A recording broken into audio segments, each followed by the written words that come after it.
राधे राधे प्रिय दर्शकों, मेरा नाम सारिका है। आज मेरी मृत्यु हो चुकी है। मेरी चिता जल रही थी। मेरे पति देव मेरे अंतिम दाह संस्कार के समय अकेले खड़े थे। चिता की आग धक धक करके जल रही थी। मेरे पति देव त्रिवेणी जी के आंखों में आंसू था। मेरे 2 बेटे, 2 बहुएं और 4 पोता पोती।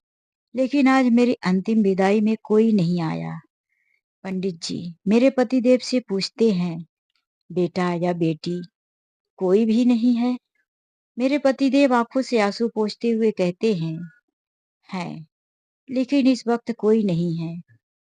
पंडित जी मंत्र पढ़ रहे थे। मेरे पति की आंखों से आंसू गिर रहे थे और जलती हुई चिता का धुआं भी उनकी तरफ ही जा रहा था। मानो वह धुआं कह रहा था, आप मत रो, आप अकेले नहीं हो।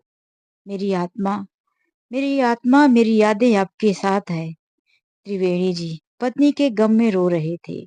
ऊपर से यह धुआं। अब चिता की आग ठंडी हो चुकी थी। त्रिवेणी जी घुटनों पर बैठ गए थे। अपने दोनों हथेलियों से अपने चेहरे को छुपाते हुए एक बार फिर से आंसुओं को पोंछा। त्रिवेणी जी घर पहुंचे तो घर एकदम से सूना था। सारिका जी का चप्पल वहीं उतारा था जिस तरह से वह किचन के दरवाजे पर साइड में अपना घर पे पहनने वाला चप्पल रखती थी। उनकी साड़ियां, उनके कपड़े, बिस्तर सब कुछ वैसा ही था। किचन में गए तो उनके हाथ से रखी हुई एक एक चीजें सब उसी तरह से लग रहा था। घर में सब कुछ वैसा ही था जैसा सारिका जी ने रखा था, लेकिन सारिका जी नहीं थी। त्रिवेणी जी अभी अभी जिसे दुनिया से अंतिम विदाई देकर आए थे, उन्हें घर के कोने कोने में ढूंढ रहे थे। उनको पता था, लेकिन उनका दिल मानने को तैयार नहीं था। त्रिवेणी जी की नजर पड़ती है सारिका जी की कुर्सी पर, जो अब तक खाली। उन्हें लगा कि यह कुर्सी भी मेरी तरह ही सारिका जी का इंतजार कर रही है। त्रिवेणी जी कुर्सी पर जाकर पीछे से हाथ सहलाते हैं। धीरे से हाथ फेरते हुए कहते हैं, सारिका देखो ना, तुम्हारे बिना यह कुर्सी भी कितनी खाली लगती है। यह भी तो तुम्हारा इंतजार कर रही है। त्रिवेणी जी पास में रखी हुई अपनी कुर्सी पर बैठ जाते हैं। तभी उनके मोबाइल में उनके बड़े बेटे का मैसेज आता है व्हाट्सएप पर। वह मैसेज देखते हैं। बड़े बेटे ने लिखा था, सॉरी पापा, आपका मैसेज तो मिला, लेकिन मेरी आज बहुत अर्जेंट मीटिंग थी जिसकी वजह से मैं पहुंच नहीं पाया। उन्होंने मैसेज को देखा, लेकिन रिप्लाई करने का कोई शब्द ही नहीं था उनके पास। उन्होंने मोबाइल रख दिया और वहीं बैठे रह गए। अब तक पड़ोसी भी जा चुके थे। घर सूना पड़ गया था। कुछ ही समय के बाद छोटे बेटे का भी मैसेज आया, पापा सॉरी, मुझे ऑफिस से छुट्टी नहीं मिल पाई। एक प्रोजेक्ट में मैं जरूरी काम कर रहा था और वह सारा काम मेरे ऊपर ही डिपेंड था। उसके भी जवाब के लिए उनके पास कोई शब्द नहीं था। वह छोटे बेटे को भी क्या कहते। अब सारिका जी के 13वीं का भी दिन आ गया था। उम्मीद थी शायद 13वीं के दिन दोनों बेटे आएंगे, बहुएं आएंगी, लेकिन फिर भी उनका मैसेज ही आया, सॉरी, समय नहीं मिल पा रहा है। किसी की बॉस छुट्टी नहीं दे रहे तो किसी की मीटिंग आ जाती है। सभी लोग इकट्ठा हुए। ये कार्यक्रम भी सरिता जी का अंतिम हो गया था। अब घर पर रह गए थे तो अकेले त्रिवेणी जी। लेकिन त्रिवेणी जी के मन में बहुत सारा तूफान था। शरीर तो अकेला था, थका हुआ था, कमर घुटनों में काफी दर्द था, लेकिन उनके मन में एक दृढ़ संकल्प था। उन्होंने पत्नी के जाने के बाद एक दिन उनकी अलमारी में रखे हुए कुछ पेपर को निकाला। पेपर काफी पुराने हो चुके थे। उन्होंने पेपर की धूल झाड़ते हुए खोला। प्रॉपर्टी का पेपर था जिसमें लिखा हुआ था, दोनों बेटों को बराबर बराबर हिस्से में माता पिता के जाने के बाद प्रॉपर्टी दी जाएगी। आज त्रिवेणी जी का यह जो लिखा हुआ पेपर था, उन्हें बिल्कुल बहुत गलत लग रहा था। क्यों? दोनों बेटों को बराबर बराबर हिस्से में क्यों दिया जाए? यह फैसला उनकी पत्नी सारिका जी का था, जिन्होंने अपने दोनों बेटों के लिए वसीयत लिखवाई थी। त्रिवेणी जी का दिल कहा, सारिका, तुमने अपने जीवन में सब कुछ सही किया, बहुत अच्छा किया, लेकिन यह निर्णय तुम्हारा अब मैं नहीं मानूंगा। यही फैसला गलत है। हाँ सारिका, मैं इस फैसले को बदल दूंगा। त्रिवेणी जी ने अपना मोबाइल उठाया और उसमें वकील का नंबर ढूंढने लगी। नंबर काफी नीचे था। काफी समय से वकील से बात नहीं हुई थी, इसीलिए त्रिवेणी जी ने वकील को फोन कर दिया। हेलो विक्रम जी। वकील साहब ने जब देखा तो त्रिवेणी जी का नंबर था। उन्हें भी पता चल चुका था कि अब उनकी पत्नी सारिका जी इस दुनिया में नहीं है, लेकिन वे पहुंच नहीं पाए थे। उन्होंने कहा, हाँ त्रिवेणी जी, नमस्ते। मैंने सुना भाभी जी अब दुनिया में नहीं रही। बहुत अच्छी औरत थी। बड़े दुख की बात है। मैं जल्दी ही आपसे मिलने आऊंगा। त्रिवेणी जी ने कहा, जी शुक्रिया, लेकिन मैं आज इसके लिए फोन नहीं लगाया हूँ। मैं आपसे कुछ अपनी वसीयत के बारे में बात करना चाहता हूँ। मुझे अपनी वसीयत बदलवानी है। वकील साहब ने कहा, क्यों? वसीयत तो अभी कुछ साल पहले ही आपने बनवाई थी, अपने दोनों बेटों के नाम, जब सारिका भाभी जी जिंदा थी। हाँ, उसी वसीयत को मुझे बदलना है। कहिए, आप हमारे घर आएंगे या हमें आना पड़ेगा? वकील साहब ने कहा, जैसा आप कहें। त्रिवेणी जी ने कहा, ठीक है, कल मैं आपके ऑफिस में आ जाऊंगा। हाँ बिल्कुल, कल सुबह 10 बजे मैं आपका इंतजार करूंगा। यह जवाब था वकील साहब का। फोन कट हो गया। त्रिवेणी जी वहीं कुर्सी पर बैठे हुए उस दिन को याद करने लगे जब उनके दोनों बेटों की शादी हो गई थी। उनका घर पूरे परिवार से खुशियों से भरा हुआ था। 2 बेटे 2 बहुएं। बड़ा अच्छा घर लग रहा था। ऐसा लग रहा था कि दुनिया में कितने खूब नसीब हैं। बड़े बेटे की 2 बच्चे भी हो गए। अब तक पूरा परिवार एक साथ इकट्ठा ही था। कुछ दिनों के बाद दोनों बच्चे बड़े हुए, स्कूल जाने के लायक। तब बड़ी बहू ने बच्चों को पढ़ाने के लिए शहर में जाने का निर्णय कर लिया। बड़े बेटे ने शहर में अपनी नौकरी भी व्यवस्थित कर ली और अपना परिवार लेकर शहर चला गया। लेकिन जल्दी ही फिर से घर में खुशियां आई। छोटे बेटे को भी बेटी ने जन्म लिया और फिर एक बार फिर से नन्हे बच्चे की किलकारी घर में गूंज उठी। त्रिवेणी जी और सारिका जी के जीवन में उसी तरह फिर से खुशियां। जिस तरह से बड़े बेटे के 2 बच्चे जाने के बाद थोड़ा घर सूना पड़ गया था, लेकिन आज छोटी बहू की बच्ची आने पर फिर से वही खुशियां। लेकिन ज्यादा दिनों तक यह खुशी उनके जीवन में नहीं टिक पाई। 3 साल की बच्ची होते ही छोटी बहू ने ही कहना शुरू कर दिया, मैं भी अब गांव में नहीं रहूंगी। मेरी बच्ची बड़ी हो गई है। मुझे भी शहर के माहौल में उसे रखना है। उसे पढ़ाना लिखाना है। जब बड़ी भाभी अपने बच्चों को शहर में पढ़ा सकती है, तो मैं भी किसी से कम नहीं हूँ। मैं तो उनसे ज्यादा पढ़ी लिखी हूँ। तो फिर मैं अपनी बेटी को इस गांव के माहौल में क्यों रखूं? उसने भी अपने पति को दबाव देना शुरू किया और छोटा बेटा भी अपना ट्रांसफर शहर में करवा लेता है और अपना परिवार लेकर चला जाता है। अब तो घर बिल्कुल बहुत सोना पड़ गया था। कुछ दिनों तक सारिका जी को बिल्कुल अच्छा नहीं लगता था, लेकिन त्रिवेणी जी इतने अच्छे विचार के थे कि अपनी पत्नी का खूब ध्यान रखते और कहते, तुम इतनी चिंता क्यों करती हो? क्यों हर वक्त अपने बेटे पोता पोती के बारे में ही सोचती रहती हो?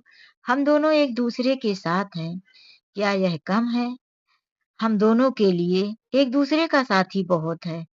सारिका जी मुस्कुरा देती और कहती, हाँ जी, बिल्कुल आप सही कह रहे हैं। और फिर दोनों एक दूसरे से बातें करते, एक दूसरे का ध्यान रखते। बाजार भी जाना होता तो एक दूसरे के साथ ही जाते थे। और फिर धीरे धीरे आज देखा जाए तो दोनों बहू बेटे के घर छोड़े हुए 10 साल बीत चुके थे। सारिका जी 80 वर्ष की हो गई थी, काफी कमजोर और बूढ़ी। सारिका जी की तबीयत भी खराब रहने लगी थी। कई बार तो त्रिवेणी जी बच्चों से, अपने दोनों बेटों से बात-बात पर उनसे कुछ मदद की उम्मीद भी रखते थे। इस उम्र में कमाने की हिम्मत तो नहीं थी, जमा पूंजी जो पहले ही बेटों में खर्च हो गई थी। लेकिन दोनों बेटे बात को टाल दिया करते थे।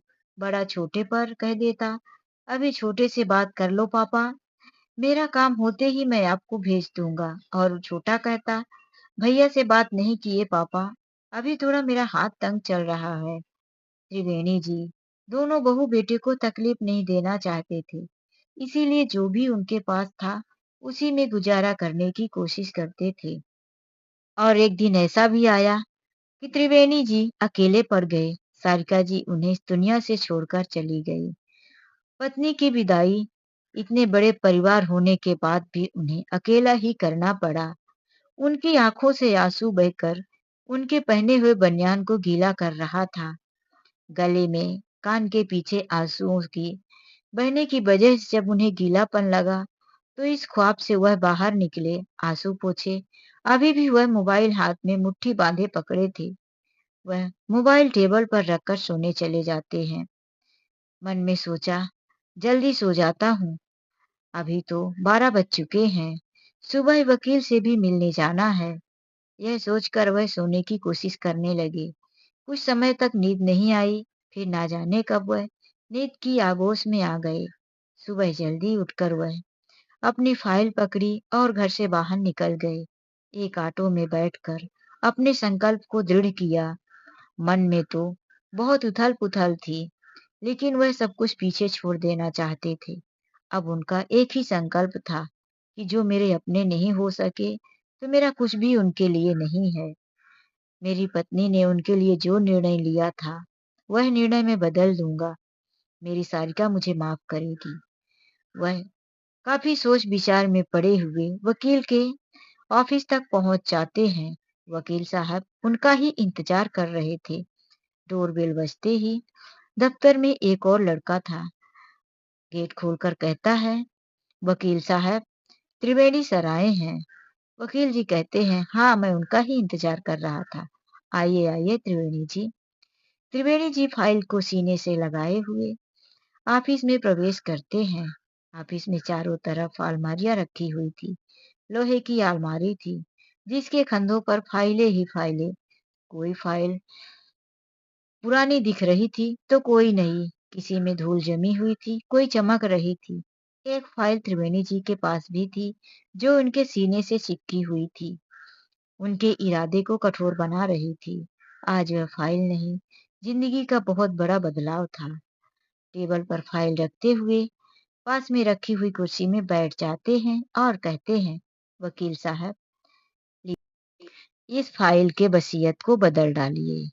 वकील साहब का जो चश्मा ढीला हो चुका था, अपनी तर्जनी उंगली से उसे दबाते हुए पीछे की तरफ कर कहकर फाइल को उठा लेते हैं और पेपर पलटकर देखने लगते हैं। फिर त्रिवेणी जी की तरफ देखकर कहते हैं, आपने यह निर्णय काफी सोच समझकर लिया है ना? फिर ऐसा ना हो कि आप बाद में बोले कि बस मैं तो वो आवेश में आकर, गुस्से में आकर निर्णय ले लिया था। त्रिवेणी जी एक बार फिर से कुर्सी में जमकर बैठते हुए कहते हैं, नहीं वकील साहब, यह कोई गुस्से में लिया हुआ निर्णय नहीं है। मैंने दृढ़ संकल्प लिया है, काफी सोच समझ कर, कि अब इस प्रॉपर्टी के हकदार मेरे बेटे नहीं हैं। मेरे बेटों ने पिछले 10 साल से मेरा और मेरी पत्नी की तरफ देखना भी उचित नहीं समझी। यह प्रॉपर्टी का पेपर 10 साल पहले बनाया गया था, जो कि मेरे दोनों बेटों के हिस्से में सब कुछ आधा-आधा कर दिया गया था। यही सोचकर कि दोनों बेटों की उनकी प्रॉपर्टी उनकी ज़िम्मेदारी समझा दी जाएगी, तो वह माता-पिता की ज़िम्मेदारी भी समझेंगे। लेकिन उन लोगों को यह प्रॉपर्टी मिलते ही जैसे हम भूल ही गए हों। एक बार भी ना तो अच्छे से बात किया और इन 10 सालों में ना ही अपनी माँ और ना मुझसे मिलकर हम दोनों का हाल पूछा और ना ही हमारी कोई चिंता जताई। इससे पहले जब तक प्रॉपर्टी उनके नाम नहीं थी, कुछ पाने की उम्मीद थी, तो वह हमारे साथ बात भी किया करते थे और दिखावा ही सही, हमारा हाल तो पूछ लिया करते थे। वकील साहब ने कहा, ठीक है, आप जैसा कह रहे हैं ऐसा ही होगा। तो बताइए, यह प्रॉपर्टी अब किसके नाम करना है? त्रिवेणी जी फिर से अपनी लाठी को बराबर से टेकते हुए कहते हैं, यह प्रॉपर्टी हमारे नजदीक में ही एक वृद्धा आश्रम ट्रस्ट है, हमें उसके नाम पर करना है। त्रिवेणी जी की यह बात सुनकर फिर से एक बार वकील साहब बोले, देखिए, आपके दो दो बेटे हैं, फिर भी यह वृद्धा आश्रम में जाएगा। उसके बाद दोबारा आप यह प्रॉपर्टी का पेपर बदल नहीं सकते। आप एक बार फिर सोच लीजिए। फिर से त्रिवेणी जी ने गहरी सांस ली और कहा, मैंने खूब सोच लिया है। आप इस प्रॉपर्टी के पेपर को वैसा ही कीजिए। वकील साहब ने कुछ टाइपिंग करना शुरू कर दिया, जिसमें लिखा था, त्रिवेणी साहब अपने होश हवास और पूरे सोच विचार के साथ यह सारी प्रॉपर्टी वृद्धा आश्रम ट्रस्ट को दे रहे हैं, जो कि पहले उनके दोनों बेटे और बहुओं के नाम था, लेकिन वह अपनी मर्जी के हिसाब से इसका बदलाव कर रहे हैं। इसमें किसी का दबाव नहीं है और फिर उनके नीचे साइन करवा दी जाती है। वकील साहब ने कहा, आप चाहिए, पेपर सब कुछ तैयार होते ही जल्द ही आपके घर में मैं यह फाइल लेकर आ जाऊंगा। 2 दिन में वकील साहब नोटरी और तहसील का काम पूरा करके फाइल त्रिवेणी जी के घर पर दे जाते हैं। 4-5 दिन के बाद बेटे बहू को खबर लग जाती है। उनके पड़ोसियों से किसी से बात हुई थी। उन्होंने बताया कि तुम्हारे पिताजी इस समय पर वकील से मिलना जुलना कर रहे हैं। पता चला है कि उन्होंने सारी प्रॉपर्टी किसी वृद्धा आश्रम के नाम कर दिया है। यह सुनकर दोनों बेटे बहू आपस में बात किए, पापा ऐसे कैसे कर सकते हैं? यह प्रॉपर्टी 10 साल पहले हम दोनों भाइयों को आधे आधे भागों में बट चुकी है। माँ यह फैसला कर चुकी थी, लेकिन पापा को इसे बदलने की क्या जरूरत थी? दोनों को जल्दी ही टाइम मिल जाता है और घर पहुंच जाते हैं।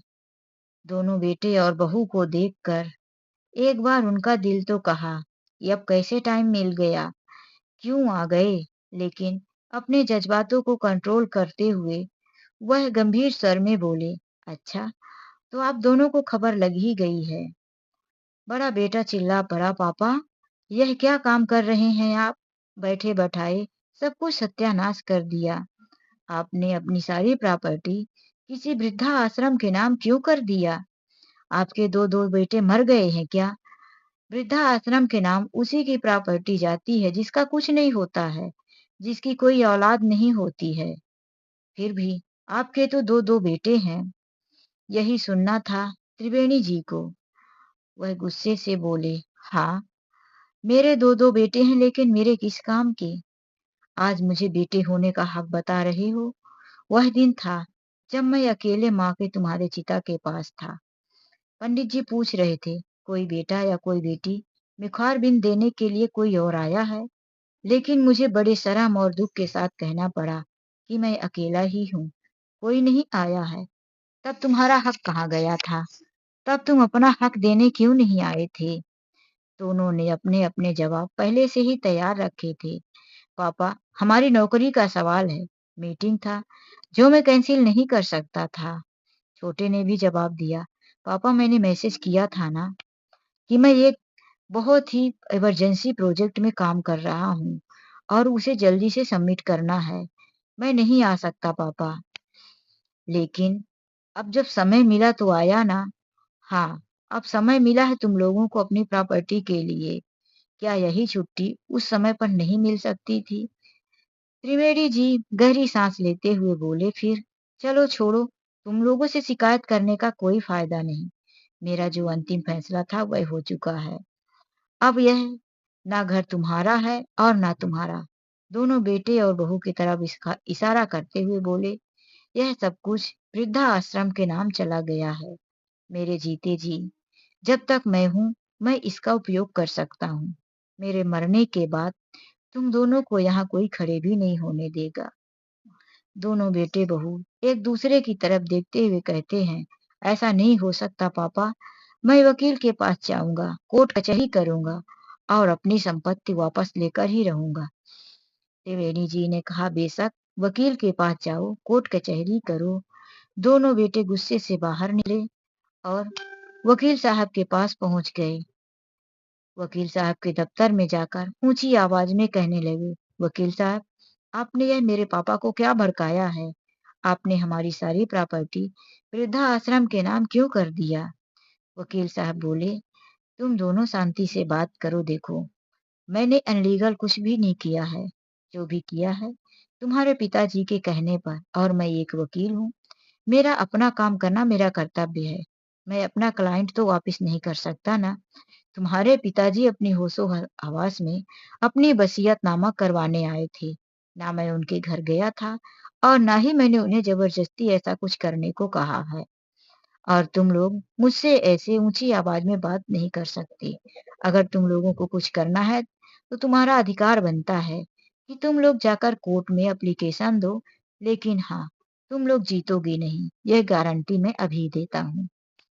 दोनों भाई काफी कई वकीलों के साथ जाकर मिले, बात किए और यह मैटर बताए, लेकिन सभी वकीलों ने यही कहा कि तुम लोग अपने पैसे खर्च करोगे, तुम लोगों को कोर्ट में आने के लिए तारीख मिलती जाएगी, लेकिन फैसला तुम्हारे हक में नहीं होगा, क्योंकि तुम्हारे पिता ने अपना वसीयतनामा, अपनी प्रॉपर्टी अपने होशो हवास में और बड़े वकील से सब कुछ वृद्धा आश्रम के नाम कर दिया है।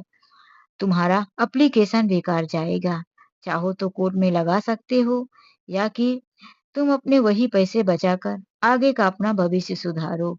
कोई मतलब नहीं कोर्ट कचहरी के चक्कर करने पर।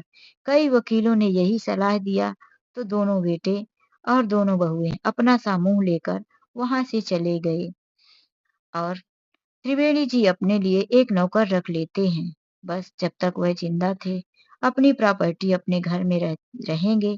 इसके बाद उनके मरते ही उनकी सारी प्रॉपर्टी एक वृद्धा आश्रम ट्रस्ट के नाम चली जाएगी। तो दोस्तों, यह कहानी सुनकर आप लोगों को क्या लगा? त्रिवेणी जी ने जो फैसला किया सही किया या गलत? आप लोग अपने कमेंट्स जरूर बताएं। मुझे आपके कमेंट का इंतजार रहेगा। कहानी अच्छी लगी हो तो वीडियो को लाइक जरूर करें। जाने से पहले चैनल को सब्सक्राइब करना मत भूलिए। यदि अभी तक आपने सब्सक्राइब नहीं किया है तो प्लीज। राधे राधे, जय श्री कृष्णा।